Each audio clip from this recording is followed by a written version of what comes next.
नमस्कार, मी विलास बडे. वंचित फॅक्टर या आमच्या विशेष कार्यक्रमात आपल्या सगळ्यांचं स्वागत. गेल्या आठवडाभर आपण राज्यभरातील विविध मतदारसंघातल्या वंचित फॅक्टरचा सविस्तर आढावा घेतोय. आज आपण अशोक चव्हाणांच्या नांदेडमध्ये वंचित फॅक्टरचा नेमका किती आणि कसा प्रभाव पडला हे देखील जाणून घेणार आहोत. पाहूयात नांदेडचा वंचित फॅक्टर.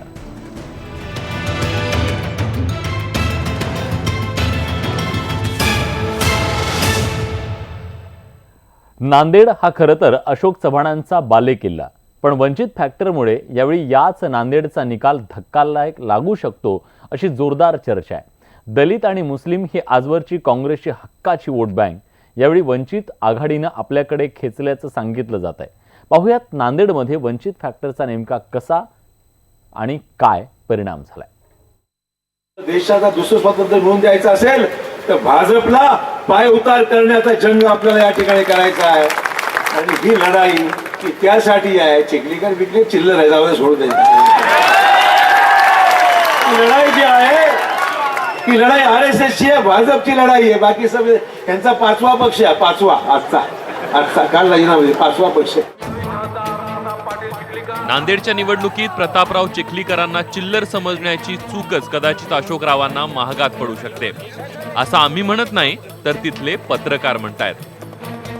जो भाजपचा प्रयत्न होता की मोदी विरुद्ध अशोकराव अशी निवडणूक न्यायची, त्यात ते यशस्वी झाले. आणि काँग्रेसची थोडीशी रणनीतीत्मक चूक अशी झाली की त्यांनी उमेदवार विरुद्ध अशोकराव अशी निवडणूक ठेवायला पाहिजे होती, ती ठेवली नाही. त्यांनी सगळा प्रचाराचा जो टीकात्मक रोख होता तो भारतीय जनता पक्षाने मोदीवर नेला. त्याच्यामुळे भारतीय जनता पक्षाला जे पाहिजे होतं नेमकं तेच इथे झालं. नांदेडची निवडणूक ही अशी अशोकराव विरुद्ध मोदी रंगलेली असतानाच तिथे यावेळेला आणखी एक वेगळी घडामोड घडली आणि ती म्हणजे वंचित फॅक्टरचा वाढता प्रभाव. वंचित आघाडीने नांदेडमध्ये यावेळेला जाणीवपूर्वक धनगर समाजाचे यशपाल भिंगे यांना उमेदवारी दिली आहे, जेणेकरून वंचित आघाडीला दलित मुस्लिमांसोबतच धनगरांचीही एक गठ्ठा मतं मिळतील. आता एक नजर नांदेडमधल्या जातीय समीकरणावर टाकूयात. मराठा 6,50,000, मुस्लिम 2,50,000, दलित 1,50,000, धनगर 1,00,000, ब्राह्मण 65,000. नांदेडमधली ही जातीय समीकरणं लक्षात घेता वंचित आघाडीनं फक्त काँग्रेसचीच नाही तर भाजपचीही ओबीसी मतं आपल्याकडे खेचल्याची जोरदार चर्चा आहे. कदाचित यामुळेच नांदेडमध्ये 2004च्या निकालाची पुनरावृत्ती होऊ शकते असं जाणकारांना वाटतंय. म्हणजे जर विश्लेषण केलं तर एक निष्कर्ष सहज काढता येतो की जेव्हा तिसरा उमेदवार प्रबळ होतो तेव्हाच इथे भारतीय जनता पक्षाचा विजय होतो. याचं कारण असं आहे की दलित आणि मुस्लिम मताची जी टक्केवारी ती जर काँग्रेसकडे गेली तर काँग्रेसची संख्या भाजपपेक्षा नेहमी जास्त राहते. पण 2004मध्ये नेमकं मी आज जे सांगतो ते 2004मध्ये घडलं होतं आणि तेव्हा भारतीय जनता पक्षाचा विजय झाला होता. पुन्हा तसंच चित्र निर्माण होतं का यावर या निवडणुकीचं गणित अवलंबून. वंचित आघाडीने नांदेडमध्ये यावेळेला काँग्रेसकडे जाणारी दलित आणि मुस्लिमांची एक गठ्ठा मतं मोठ्या प्रमाणावर आपल्याकडे वळवल्याचं निरीक्षकांचं म्हणणं आहे. अशोक चव्हाण विरुद्ध मोदी असं या निवडणुकीला जे स्वरूप दिलं त्यामुळं प्रताप पाटील चिखलीकर हे या निवडणुकीमध्ये केवळ भाजपाचा एक मोहरा राहिले. थेट दोघांची तुलना या निवडणुकीत कुठेही झालं नाही. आणि वंचित आघाडीनं अपेक्षेपेक्षाही जास्त यावेळेला मतदान खेचलेलं आत्ता ज्या सगळ्या चर्चा चालू आहेत त्याच्यावरून दिसून येते. आणि या निवडणुकीमध्ये काँग्रेसचे सर्वाधिक मतदान जे आहे, जे गठ्ठा मतदान आहे ते वंचित आघाडीनं खेचल्यामुळे इथं काँग्रेस अडचणीत आहे. सरळ लढतीमध्ये काँग्रेस अडचणीत आलेली नसती. आता वंचित आघाडी किती मतदान घेईल याच्यावर काँग्रेसचं जय पराजयाचं सगळं अवलंबून आहे. आंबेडकरांच्या वंचित फॅक्टरमुळे नांदेडमध्ये यावेळेला तिरंगी लढत झाली आहे. त्यामुळे निकालाचा अंदाज बांधणंही कठीण झालंय. या जिल्ह्यामध्ये या मतदारसंघामध्ये विशेषतः दुरंगी लढत झाल्यात. 2 उमेदवारांमध्ये सरळ लढती आपण याआधी बघितलेल्या आहेत. ही पहिल्यांदा एक लढत आपण या ठिकाणी पाहतोय की तिरंगी लढत आहे. आणि वंचित आघाडीचा परिणाम या निवडणुकीमध्ये असेल किंबहुना वंचित आघाडीच्या बाजूनेही या ठिकाणी निकाल लागू शकतो अशी असणारी परिस्थिती आहे. वंचित फॅक्टरमुळे नांदेडमध्ये खरोखरच वेगळा निकाल लागला तर तो फक्त अशोकरावांसाठीच नाही तर काँग्रेससाठीही मोठा धक्का असेल. किंबहुना विधानसभेचीही सगळी गणितं बदलून जातील, कारण अशोक चव्हाण हे सरते शेवटी काँग्रेसचे प्रदेशाध्यक्ष आहेत. बघूयात नेमकं काय होत आहे. मुजीब शेखसह bureau report, news 18 Lokmat, Nanded. तेव्हा नांदेडची निवडणूक कशी झाली, काँग्रेसचे नेते अशोक चव्हाण यांना त्यांच्याच बालेकिल्ल्यात कसा लढा द्यावा लागला हे आपण बघितलं. अशोक चव्हाण यांच्यासाठी ही निवडणूक किती प्रतिष्ठेची होती, वंचित बहुजन आघाडीनं नांदेडमध्ये कोणाची बिघाडी केली हे जाणून घेण्यासाठी नांदेडमधल्या विविध राजकीय पक्षांचे पदाधिकारी आणि पत्रकारांशी आम्ही चर्चा केली आणि जाणून घेतला नांदेडमधला वंचित फॅक्टर. नमस्कार, मी मुजीब शेख, न्यूज 18 लोकमतच्या या विशेष कार्यक्रमामध्ये आपलं स्वागत. आज आपण आहोत नांदेडमध्ये. नांदेड लोकसभेची निवडणूक नेमकी कशी झाली या संदर्भात आपण चर्चा करणार आहोत. बहुजन वंचित आघाडीमुळे कोणाची समीकरणं बिघडणार आहेत, कोणाला फटका बसणार किंवा कोणाला फायदा होणार या संदर्भात आपण जाणून घेणार आहोत. खरं तर नांदेड म्हणजे अशोक चव्हाणांचा गड मानला जातो. मागच्या मोदी लाटेतही अशोक चव्हाणांनी 82,000 इतक्या मताधिक्याने विजयी झाले होते लोकसभेची निवडणूक, परंतु यंदाची निवडणूक त्यांच्यासाठी अटीतटीची आणि आव्हानात्मक अशी झालेली दिसते आपल्याला. या संदर्भात आपण विश्लेषणात्मक अशी चर्चा करणार आहोत. काही पत्रकार माझ्यासोबत आहेत, काही सामाजिक कार्यकर्ते आहेत आणि वंचित बहुजन आघाडी, भाजप आणि काँग्रेसचे पदाधिकारी, प्रवक्ते देखील आपल्यासोबत आहेत. सर्वप्रथम मी जाणार आहे प्रजावाणीचे संपादक शंतनू डोईफळे सर यांच्याकडे. सर, मला सांगा की ही आत्ताची जी लोकसभेची जी निवडणूक आहे ती नेमकी कशी झाली आणि वंचित बहुजन आघाडीचा नेमका काय परिणाम या निवडणुकीमध्ये झाला, आकडेवारीसहित थोडं अपेक्षित आहे. वंचित बहुजन आघाडी हा महत्त्वाचा फॅक्टर या निवडणुकीत निश्चितच राहणार आहे. पहिल्यांदा असं झालं आहे की अशोकरावांचं विजयाचं गणित हे तिसऱ्याच्या हातात गेलेलं आहे. आत्तापर्यंत असं होतं की अशोकरावांची ज्यांची लढत झाली ती सरळ लढत झाली आणि त्यापैकी अंदाज लावणं खूप सोपं होतं त्या निवडणुकीत. अगदी मागच्या निवडणुकीत वरून किती अटीतटीची दिसत असली तरी आतून हे स्पष्ट झालं होतं की त्या निवडणुकीत अशोकराव विजयी होणार आहेत. परंतु या निवडणुकीत अशोकरावांच्या विजयाचं गणित हे वंचित बहुजन आघाडीच्या मताच्या याच्यावर अवलंबून असणार. मग त्यांचा रोल काय असेल? आता तुम्ही जे काही पाहिलं ग्रामीण भागात त्यांना कसा रिस्पॉन्स आहे, मुस्लिम जोडले गेलेत का किंवा इतर जे काही ओबीसी समाज आहे तो वंचितसोबत गेला का? नाही, वंचित बहुजन आघाडीसमोर प्रामुख्याने दलित समाज आणि नांदेडचा जर पुरता जर विचार केला तर धनगर समाज मोठ्या प्रमाणावर वंचित आघाडीकडे वळला निश्चितच. मुस्लिम समाज जो अपेक्षित होता तो मात्र बहुजन वंचित आघाडीकडे वळलेला नाही. ज्येष्ठ पत्रकार विनायक एकबोटे सर आपल्यासोबत आहे. सर, सांगा कशी नेमकी निवडणूक झाली आणि जसं आता सरांनी सांगितलं की दलित समाज मोठ्या प्रमाणामध्ये वंचितसोबत गेला आणि धनगर हटकर, तर याचा फायदा आणि नुकसान कोणाला होणार आहे? वंचित बहुजन आघाडीची जी मतं आहेत की जी या निवडणुकीमध्ये आपल्याला जी त्यांच्याकडे जाताना जी दिसली ती प्रामुख्यानं दलित आणि मुस्लिम समाजाची आहेत. दलित समाजाची मोठ्या संख्येनं मतं त्यांच्याकडे वळली, मुस्लिम समाजाची काही प्रमाणात वळली. धनगर समाजाची मतं इथले स्थानिक उमेदवार त्यांच्यातलेच असल्यामुळे त्या धनगर समाजाची मतं वळली आणि त्यामुळे ही निवडणूक अटीतटीची झाली. अटीतटीची निवडणूक झालेली आहे. दलित समाज जो आहे तो पूर्णपणे वंचितच्या पाठीमागे आणि मुस्लिम समाज देखील काही प्रमाणामध्ये वंचितच्या पाठीमागे होता असं ज्येष्ठ पत्रकारांचं मत आहे.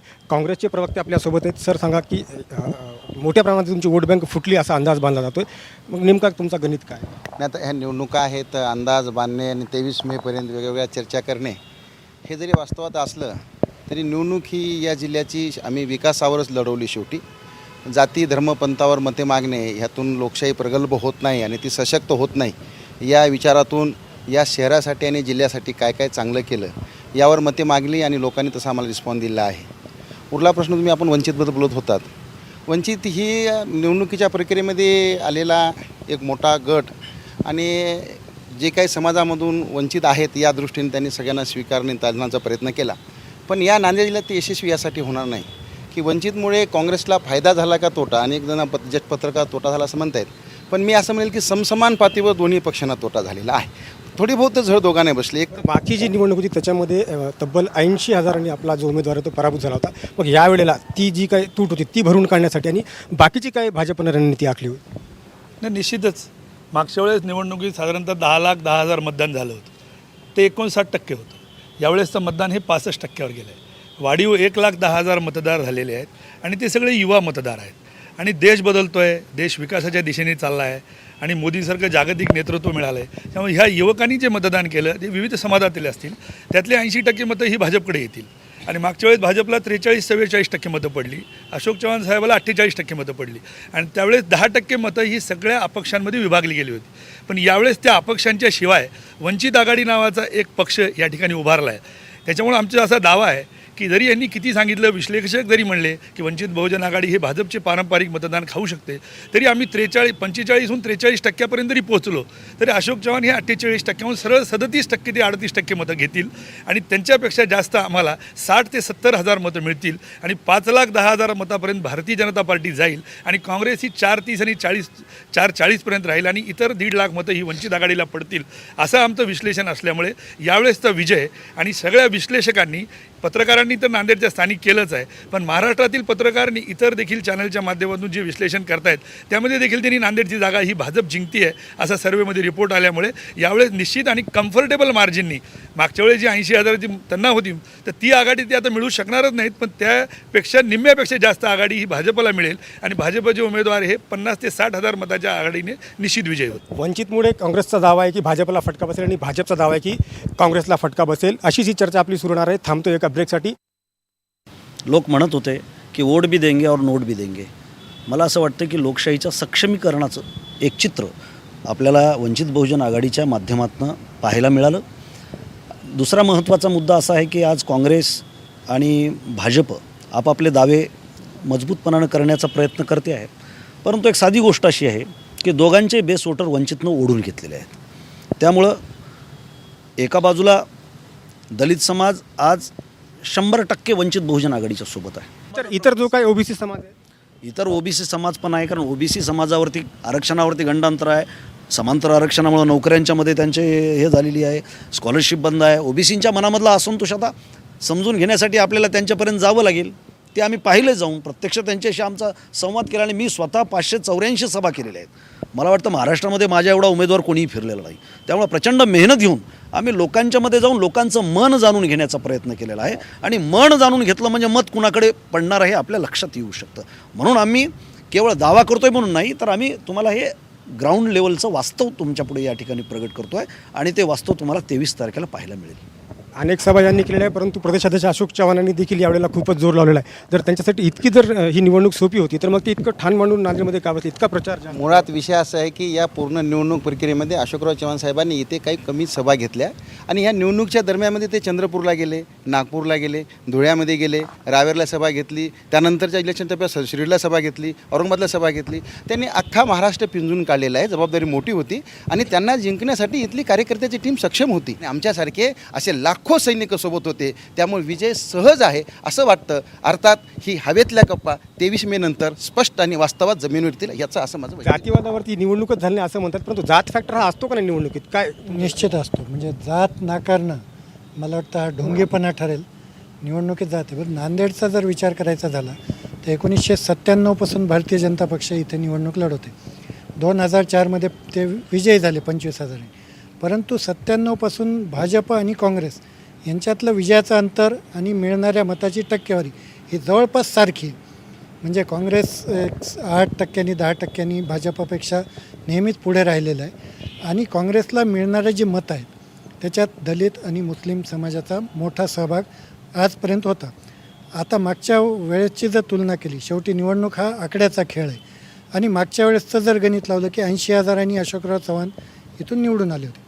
त्यावेळेस दलित आणि मुस्लिम समाजाने अशोकराव चव्हाणांच्या मागे ठाम आहे. आज असं बोललं जातं, आता भिंगे सरांनी तो दावा खोडून काढला, परंतु असं एक विश्लेषण आहे पत्रकारांचं, जाणकारांचं की मुस्लिम समाज हा अशोकरावांच्या पाठीमागे यावेळेसही उभा होता.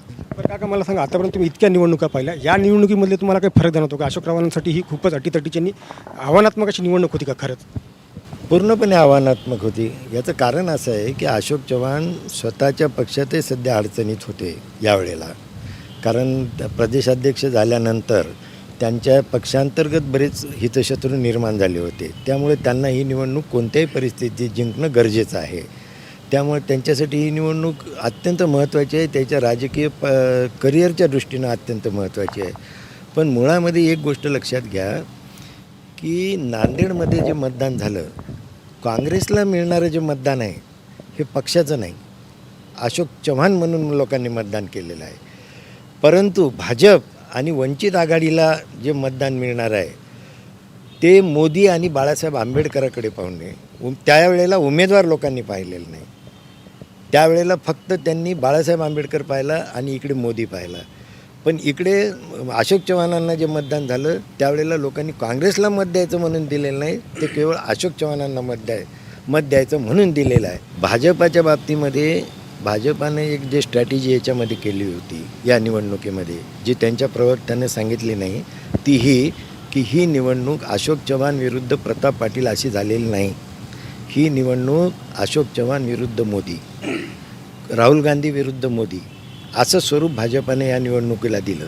कारण प्रताप पाटील अशोक चव्हाण अशी जर लढत झाली असती तर निश्चित प्रताप पाटील अशोक चव्हाणाच्या तुलनेत अत्यंत दुबळे उमेदवार लोकांना दिसले असते आणि त्याचा फटका भाजपला बसला.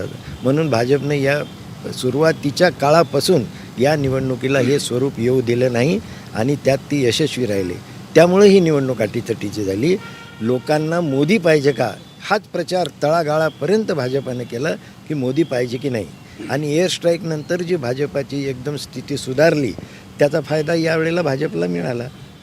भाजपला एअर स्ट्राईकचा फायदा मिळाला असं म्हणतात. आता शेवटच्या टप्प्यात आपली चर्चा आहे. मी थोडक्यात फक्त सांगा की दावा तुमचा काय, भाजप येईल? भाजप निश्चित विजयी होईल. तत्पूर्वी पंडागळेंनी असं सांगितलं की प्रदेशाध्यक्ष अशोकरावांनी महाराष्ट्र पिंजला. 4 टप्प्यात महाराष्ट्रात निवडणूक झाली. 9 एप्रिलला प्रचार थांबला विदर्भाचा, 11 एप्रिलला मतदान होतं. 9 एप्रिल ते 19 तारीख 18 एप्रिलपर्यंत अशोकराव इथेच होते आणि 23 एप्रिलच्या प्रचाराला ते औरंगाबाद जालन्याकडे गेले. म्हणून महाराष्ट्र पिंजला नाही. ह्या 9 दिवसात ते इथेच का होते याचा अर्थच ते इथे अडचणीत आहेत हे त्यांच्या लक्षात आलं. त्याचा निर्णय तुम्हाला 23 मेला कळेल. दोघांनी जे पक्ष आहेत, काँग्रेस आणि भाजप, दोघांनी आपापल्या विजयाचा दावा केला आहे. तुम्हाला आता विचार, तुमचा काय दावा आहे? नाही, मी तर सुरुवातीलाच सांगितलं की दोघांचेही बेस वोटर काढून घेतलेले आहेत आम्ही. त्यामुळे निश्चितपणानं वंचित बहुजन आघाडी जिंकणार आहे आणि महाराष्ट्रामध्ये चांगल्या संख्येनं मताधिक्य घेऊन महाराष्ट्रामध्ये सुद्धा ती घट्टपणानं आपली पाय लोकसभेमध्ये रोवणार आहे. आता भाकरी फिरवायची आहे. भाकरी जर फिरवली नाही तर ती जळणार आहे असं लोकांना वाटत आहे आणि त्यामुळं लोक उत्स्फूर्तपणानं मनामधलं हा जो असंतोष आहे, हा राग जो आहे तो बटन दाबून व्यक्त करतायत. म्हणून वंचित बहुजन आघाडी निश्चितपणाने जिंकणार आहे आणि नांदेड जिल्ह्यामध्ये इतिहास घडणार आहे. मी तुम्हाला आज सांगतो. काय आरोप तुमच्यावरती केलेले आहेत, थोडक्यात उत्तर द्या, नंतर मला शेवट करायचा आहे. मुळामध्ये जेव्हा घटनेविषयी घटना बदलण्याची भाषा हेगडे नावाच्या एका मंत्र्यांनी केली तर त्या लांबच्या विषयावर नको, फक्त आपण आपल्या जिल्ह्यावरती बोला. आपण जिल्ह्यावरती सगळ्यात मोठं आंदोलन काँग्रेसला आणि या ठिकाणी यांचा दावा असा आहे की खूपच अटीतटीची निवडणूक होती आणि तुम्ही म्हणतात की जातीवाद नाही, परंतु तुम्ही अनेक वेगळ्या जातींच्या बैठका वेगवेगळ्या जातीच्या घेतल्या नाहीत, वेगवेगळ्या समूहाशी संवाद साधला. जातीविषयी नाही, ही लोकशाही वाचवण्यासाठीचा तो संवाद होता आणि तो साधल्यानंतर लोकांनी जो आम्हाला प्रतिसाद दिला तो मग CA ची बैठक असेल किंवा वकिलांची बैठक असेल, त्या सगळ्या बैठका झालेल्या आहेत. आणि या ठिकाणी अशोकराव चव्हाण साहेब यांनी जे काही काम केलं याची परिपूर्ती म्हणून, याची पूर्ण संकल्प म्हणून येणाऱ्या 23 तारखेला जो निकाल लागेल, 18 एप्रिलला जे मतदान केले त्या मतदानामधून 1 लाखापेक्षा अधिक मताधिक्याने अशोकराव चव्हाणच जिंकतील यावर माझा ठाम विश्वास आहे. दावे प्रतिदावे सुरू होत आहेत. आता शेवटच्या टप्प्यात आहोत. सर, शेवटचा प्रश्न आहे की निकाल नेमका काय असेल? निकाल मी आधीच सांगितलं की बहुजन वंचित आघाडी मतदान कशा पद्धतीने घेते यावर जर मागच्यासारखा ट्रेंड राहिला तर अशोक चव्हाण निश्चितच विजय होतील. परंतु बहुजन वंचित आघाडीचा मी आधी काँग्रेसचा परंपरेगत मतदार फोडण्यात जर त्यांना यश आलं तर निश्चित वेगळा काही निकाल लागू शकतो. तर काय असेल तुमचा निकाल काय असेल? नाही, जी आपली अपेक्षा आहे की 2 लाखापर्यंत वंचित आघाडी जाईल असा जो एकंदर पूर्ण याच्यामध्ये आहे, तर त्यावेळेला ही निवडणूक चांगली अटीतटीची होईल. पण वंचित आघाडीनं जर अपेक्षित मतं घेतली नाही आणि सरळ भाजप आणि काँग्रेसमध्ये जर ही निवडणूक झाली तर काँग्रेसचा अप्पर हँड राहील. त्यामुळं या निवडणुकीमध्ये लढत जरी काँग्रेस आणि भाजपात असली तरी निकालाची किल्ली वंचित आघाडीच्या हातात आहे. अत्यंत अटीतटीची ही निवडणूक झालेली आहे. काँग्रेस आणि भाजपमध्ये ही जरी निवडणूक असली तरी याची निकालाची जी किल्ली आहे तर ती वंचितकडे राहील असाच निष्कर्ष जो आहे तो या पत्रकारांनी काढलेला आहे. आजच्या कार्यक्रमामध्ये आपण इथेच थांबूया. तुम्ही पाहत राहा न्यूज 18 लोकमत.